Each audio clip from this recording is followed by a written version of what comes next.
Tether launches MDK, an open-source stack for Bitcoin miners.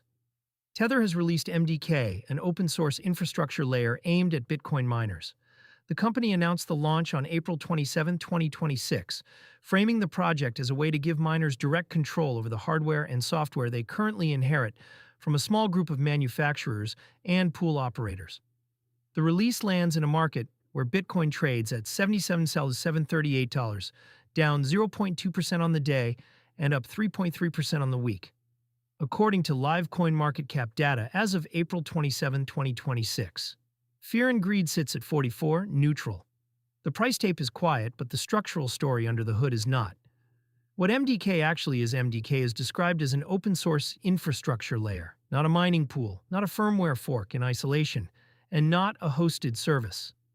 The pitch is that it sits between the silicon and the rest of a miner's stack, exposing hooks that let operators set their own rules for things like pool routing, telemetry, firmware behavior, and management plane logic. Today, most industrial-scale Bitcoin miners run a stack stitched together from a handful of manufacturers' proprietary firmware, vendor management tools, and a short list of large pools. That works, but it concentrates trust.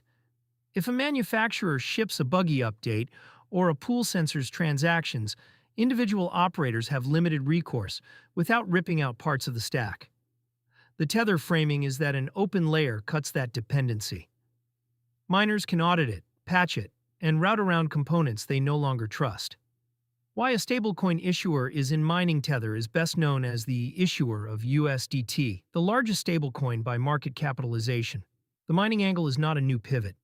The company has been building out energy and Bitcoin mining operations for several years, deploying capital from its reserves yield into hardware and hosting infrastructure. MDK is a logical extension.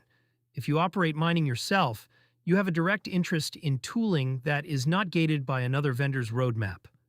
By open sourcing the layer, Tether also gets a wider testing surface and a chance to set norms in a part of the stack that has historically been opaque.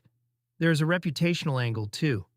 Tether spent much of the last cycle defending its reserves and disclosure practices, shipping infrastructure that is auditable line by line, in a domain where transparency is a recurring complaint, is a useful pivot in tone. What miners gain in practice for an operator running a mid-sized site, the day one benefit is optionality. Pool selection becomes a configuration question rather than a vendor lock-in. Firmware changes can be reviewed and deployed without waiting for a manufacturer to bless them. Fleet telemetry stays inside the operator's own systems. For smaller participants, the bar drops further. Solo miners and small farms typically inherit whatever the box ships with. Useful tooling that is free to read and free to run is meaningful for that segment, especially after stories like the NiceHash user who turned $750 into a full Bitcoin block reward reminded the market that solo mining still exists at the edges. The flip side is execution risk.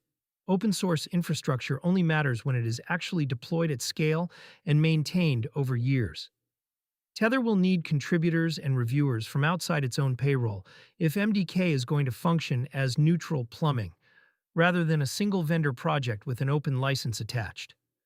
How this plays into the broader mining map, mining concentration, is a recurring concern for the network. 2 or 3 pools have historically dominated hash rate share, and a handful of manufacturers ship the bulk of new ASICs. Anything that introduces choice into that pipeline reduces single points of failure for the chain.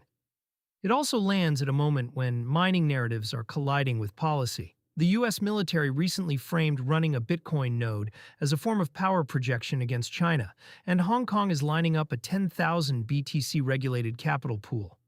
Open infrastructure is the kind of detail that does not move price, but shapes who is comfortable participating in mining over the next decade. Whether MDK becomes a default depends on what shows up in the repo, how cleanly it integrates with existing fleets, and whether competitors with their own vested interests adopt it or fork it. The launch itself is a signal of intent. The next few quarters will say whether it sticks.